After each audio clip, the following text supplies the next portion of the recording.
Hi guys! Nandito na naman pala yung cooking mother na magluluto ng ginisang pechay.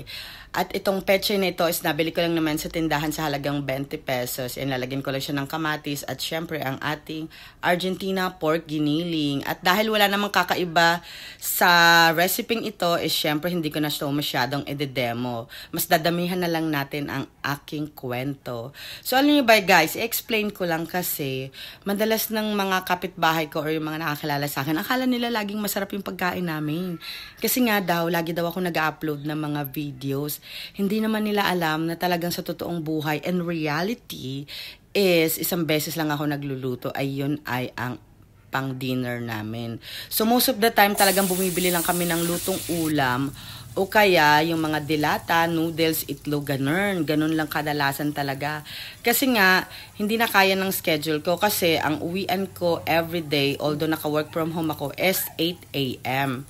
So, after 8 a.m., mga nakakatulog ako niyan 8:30, natutulog na ako agad kasi ang may schedule ako ng gising, yung 12 noon, dapat gising na ako. Kasi nga, kailangan ko pang magbalot ng aking mga parcel, yung mga order ko ng chili oil, chicken oil, suka sa Shopee. So, kailangan ko pa yung gawin. And dapat matapos ko yon before 3 p.m. kasi mga mapipick up na nga yun, may nagpipick up. So, after kong makatapos mag-pack, yung saka lang ako doon mag-e-edit ng mga videos na ginawa ko nung kahapon pa o nung isang araw, pa i-edit ko yon or pag masipag ako, i-voice over ko.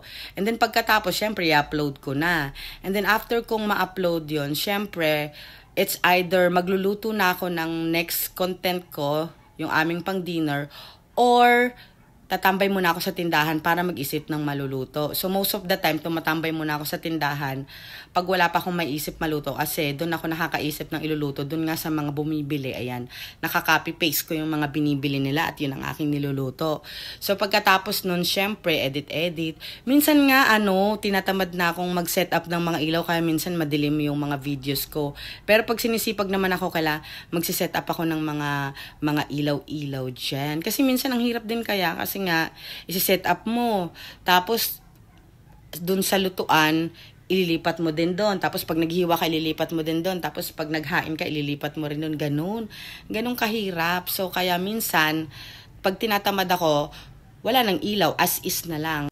O, diba, ang effort ng lola nyo. Pero kahit ganun man, ako na yung artista, ako na yung nag-edit, ako na yung director, ako na yung producer, ako na yung lightman, ako na lahat-lahat, is nag-enjoy ako doon kasi nga gusto ko yung ginagawa ko.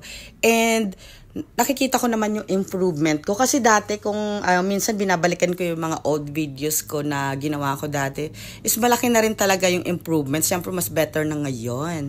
And kahit hindi naman masyadong marami ang nakaka-appreciate, is tuloy-tuloy lang kasi masaya ako doon . Parang yun yung pinaka-outlet ko, yung pahinga ko, yung kahit pagod na pagod ako is, masaya ako pag nakikita ko nakakatapos ako ng video, lalo na pag maraming nakakapanood or nagla-like.